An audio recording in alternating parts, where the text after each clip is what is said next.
امریکی صدر Donald Trump نے دعویٰ کیا ہے کہ فلسطینی مزاحمتی تنظیم حماس نے بعض انتہائی خطرناک جرائم پیشہ گروہوں کو ختم کر دیا ہے جس پر انہیں کوئی افسوس نہیں۔ دوسری جانب امریکی صدر نے حماس کو غیر مسلح ہونے کا پیغام دے دیا اور کہا کہ حماس غیر مسلح نہ ہوئی تو اسے غیر مسلح کر دیں گے اور ممکنہ طور پر یہ عمل پرتشدد ہوگا۔ Hamas. And I said, you're going to disarm, right? Yes, sir, we're going to disarm. That's what they told me. They will disarm or we will disarm them. Got it?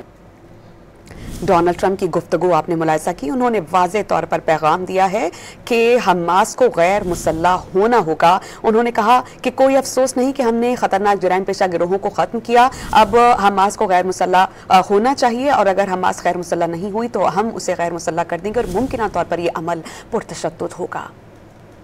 I spoke to Hamas and I said, you're going to disarm, right? Yes, sir, we're going to disarm. That's what they told me. They will disarm or we will disarm them. Got it?